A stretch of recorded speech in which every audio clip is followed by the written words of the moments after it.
इस प्रकार से अग्निवीर में लोग तांडव कर रहे हैं, अग्निवीर में हथियार लेकर के लोग भाग रहे हैं, उसी प्रकार से नक्सल से लड़ने के लिए इन लोगों ने एक सहायक पुलिस तैयार किया।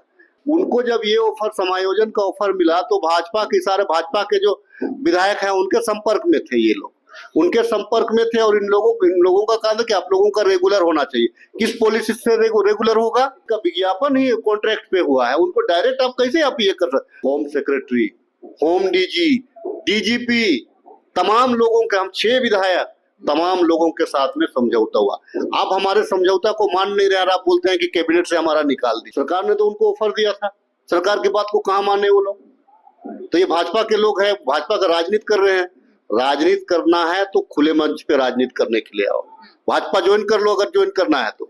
नमस्कार, एसडी न्यूज देख रहे हैं आप और मैं हूं आपके साथ गौरी रानी। पिछले कई दिनों से आंदोलन कर रहे सहायक पुलिस कर्मियों को 7 अगस्त को हुई कैबिनेट की बैठक से उम्मीद थी, लेकिन इस बैठक में भी सहायक पुलिस कर्मियों को निराशा ही हाथ लगी है। सहायक पुलिस कर्मियों के मामले को लेकर के हेमंत कैबिनेट में किसी भी तरीके का प्रस्ताव नहीं आया। तो ऐसे में हमारे साथ बातचीत के लिए कांग्रेस विधायक राजेश कच्छप हैं, उनसे जानते हैं सहायक पुलिस कर्मियों का मामला काफी उलझा हुआ है। अभी वो लोग इसी आस में बैठे हैं कि सरकार उनकी सूध लेगी, उनकी सुनेगी। दूसरा कैबिनेट भी, जैसे कि उन लोगों के, आप लोगों की बात के बाद दूसरा कैबिनेट भी पास हो गया, लेकिन उन लोगों को लेकर के किसी तरीके की कोई सरकार की तरफ से पॉजिटिव साइन नहीं दिख रहे हैं। देखिए, भाजपा के लोगों का पाप है ये सब। ये जो है ना, वर्दी पहना करके जो है कि कॉन्ट्रैक्ट में 3 साल की नौकरी देना, ये भाजपा की फितरत थी। जिस प्रकार से अग्निवीर में लोग तांडव कर रहे हैं, अग्निवीर में हथियार लेकर के लोग भाग रहे हैं, उसी प्रकार से नक्सल से लड़ने के लिए इन लोगों ने एक सहायक पुलिस तैयार किया। उसका टर्म था, आपको कॉन्ट्रैक्ट जॉब है 2008 तारीख को आज समाप्त हो रहा है। देखिए, ये सहायक पुलिस चूंकि वर्दी पहने हैं गौरी, तो हम लोगों को लग रहा था कि चूंकि वर्दी का सम्मान करना चाहिए। हमारी सरकार संवेदनशील सरकार है। माननीय मुख्यमंत्री जी के दिशा निर्देश पे 6 विधायकों की एक कमेटी बनती है। 6 विधायक उनसे वार्ता करते हैं और बहुत सफल वार्ता थी। तो वार्ता इसीलिए सफल हुई कि जो होमगार्ड हैं, होमगार्ड और जो उत्पाद विभाग में जो आरक्षी की जो बहाली है, उसमें क्षैतिज आरक्षण की पॉलिसी को अपना करके हम लोगों ने 100% उनको समायोजित करने का निर्णय लिया। एग्रीमेंट में साइन हो गया। उसके बाद में 10% जिला पुलिस में उनको आरक्षण का प्रावधान एग्रीमेंट में साइन हुआ। देखिए, अगर हम होमगार्ड की बात करें और हम उत्पाद विभाग की बात करें तो 2200 लोग हैं ये सहायक पुलिस। 100% समायोजन होना था। अगर 16,000, अगर मान लीजिए कि 16,000 अगर उत्पाद पुलिस है तो 16,000 मतलब कि 10% 1600। आपका होमगार्ड के 12-14,000 उनका है, तो 12-14,000 मतलब कि 1200 उनका। तो कहने का मतलब 2200 तो समायोजित हो गए ना।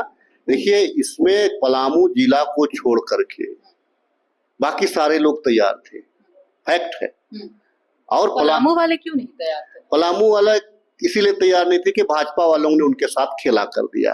तो पलामू वाले की वजह से बाकी सहायक बिल्कुल पलामू वाले जो हैं वो राजनीतिकरण पे उतर गए, वो राजनीति पे उतर गए। उनको जब ये ऑफर, समायोजन का ऑफर मिला, तो भाजपा के सारे भाजपा के जो विधायक हैं उनके संपर्क में थे, ये लोग उनके संपर्क में थे। और इन लोगों का कहा था कि आप लोगों का रेगुलर होना चाहिए। किस पॉलिसी से रेगुलर होगा? आप मुझे बता दें। आज जो है इनकी नियुक्ति ही, आपको इनका विज्ञापन ही कॉन्ट्रैक्ट पे हुआ है, उनको डायरेक्ट आप कैसे आप ये कर सकते? तो उनके लिए एक रास्ता निकाला गया था। मैं बता दूं आपको, होम सेक्रेटरी, सुनिए, बता रहे ना कि अनुबंध को हटा देंगे, हम तो कर रहे थे। नहीं तो हम तो कर रहे थे, हम तो करने पे तैयार थे।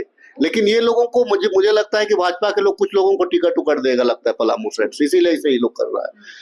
समायोजन था, 100% समायोजन था, 100% समायोजन था, कहीं कोई। लेकिन भाजपा के लोगों ने इस पे खेला कर दिया। भाजपा के विधायक वहां उन लोगों का कान में फुसफुसाए, क्या फुसफुसाए, जो home secretary, home DG, DGP, तमाम लोगों के, हम 6 विधायक, तमाम लोगों के साथ में समझौता हुआ। आप हमारे समझौता को मान नहीं रहे, आप बोलते हैं कि कैबिनेट से हमारा निकाल दीजिए। आप डिसीजन के आपके आधार से होगा डिसीजन। वो कह रहे हैं कि 2 बार हम लोग धोखा खा चुके हैं, तीसरी बार नहीं खाना चाहते। देखिए कैबिनेट जब डिसीजन लेता है, जब कमेटी बनता है, कमेटी बहुत पावरफुल होता है।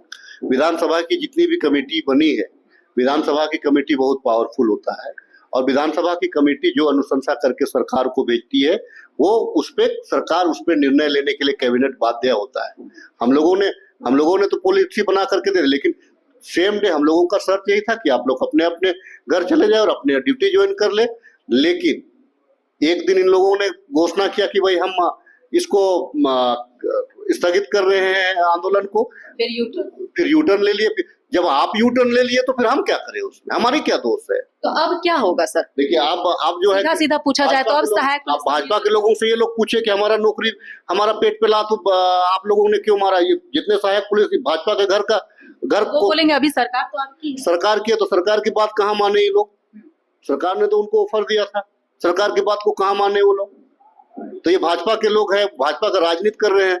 राजनीति करना है तो खुले मंच पे राजनीति करने के लिए आओ, भाजपा ज्वाइन कर लो अगर ज्वाइन करना है तो। लेकिन अगर तुमको अगर नौकरी करनी है तो सरकार जो पॉलिसी आपको दे रही है तो उसमें आपको काम करना पड़ेगा। तो वो लोग राजनीति करना चाहते, ज्यादा नहीं है, ये दो ही लोग हैं, 2 से 3 लोग हैं, उससे बेसी पलामू में भी नहीं है। 2 से 3 लोग ही है, मैं नाम नहीं लूंगा उनको, लेकिन 2 से 3 लोग ही है जो हमारी वार्ता के बीच में भी वो लोग वीडियो से बात कर रहे थे, वीडियो फोटो शेयर कर रहे थे एक दूसरे से, सोशल मीडिया पे चैटिंग कर रहे थे। एक बात समझ नहीं आ रही है कि देखिए हर साल मोराबादी ग्राउंड में मुख्यमंत्री झंडा तोलन करते हैं, तो ऐसे में अब सहायक पुलिसकर्मी कह रहे हैं कि वो 15 अगस्त को वहां पर झंडा फहराएंगे, तो ये कैसे संभव है? देखिए भाजपा के लोग जो है ना, वो पत्थरगड़ी को भी गैर कानूनी कह करके उसको भी उग्रवादी का रूप दिया, आदिवासियों को उग्रवादी करार दिया। हमारी सरकार ने उनका केस को खत्म किया, ठीक है ना। भाजपा के लोग तो यहाँ के आदिवासी और मूलवासियों को हमेशा ही राजनीति इस्तेमाल करना चाहा है। तो ये लोग जो उग्रवादी जो करता है, जो झंडोत्तोलन ये लोग नहीं करने देते हैं, सेम चीज ये संविधान विरोधी है। आप ये लोगों को चढ़ा दिया है, ये लोग देखिए भाजपा के लोग इन लोग को चढ़ा दिया है। जाहिर सी बात है कि अगर मोराबादी में सीएम साहब जहाँ करते हैं तो परंपरा को तोड़ने के लिए भाजपा उनको उकसा रहा है। तो भाजपा मतलब कहने का मतलब है भाजपा को संविधान पे विश्वास नहीं है, भाजपा को जो परंपराओं पे विश्वास नहीं है। और भाजपा का लोग तो चाह रहा है कि इनके ऊपर में देशद्रोह मतलब गैर कानूनी ये का केस हो रहा है, क्योंकि पाप तो इन्हीं लोगों का बोया हुआ है ना, वो बीज तो इन्हीं लोगों का है, कॉन्ट्रैक्ट जॉब तो इन्हीं लोगों का है। वो जो सहायक पुलिस का, पुलिस वर्दी को सहायक पे पहनाया जाता है गौरी, ये कोई तरीका हुआ? अब होमगार्ड बना देते, अब दूसरे विभाग के उनको बना देते, बहुत सारी आपके पास रास्ता थे। आपने क्या कर दिया, सहायक पुलिस के नाम से कॉन्ट्रैक्ट में 8,000 का नौकरी धरा दिया इन लोगों को। देखिए बहुत सारे लोग जो ट्रैफिक में काम करते हैं ना, वो लोग ट्रैफिक में ही रहना चाहता है, वो सच्चाई है। ट्रैफिक में रहने का कारण क्या है आप भी जानते हैं, मैं भी जानता हूँ। बहुत सारे लोग, हर कोई नहीं, उसमें से मुझे लगता है कि मात्र 5% लोग, बाकी सारे लोग नहीं। बाकी यूनियन से भी बात हुई हमारी, हम लोगों का भी व्यक्तिगत संबंध है, हम लोगों ने भी बात की। वो लोग बोला कि सर हम लोग तो फंस गए, हम लोग को तो ये लोग फंसा दिया। वो 2-4 लड़के लोग हैं, वो लोग खुद बोलता है, वो लोग बोलता है, यूनियन के लोग बोल रहा है जो हम लोगों से संपर्क में। बाकी जिले भी तो हैं, सिमडेगा, खूंटी, हम लोगों के साथ भी तो आपका पलामू छोड़ करके और भी तो जिले हैं ना। मतलब सहायक पुलिस कर्मियों का नुकसान खुद सहायक पुलिस कर्मियों के साथियों ने ही किया है, ऐसा आरोप लगा रहे हैं कांग्रेस विधायक राजेश कच्छप। अब देखना होगा सहायक पुलिस कर्मियों को लेकर के सरकार क्या कदम उठाती है। फिलहाल इस खबर में इतना ही, मुझे दीजिए इजाजत, नमस्कार।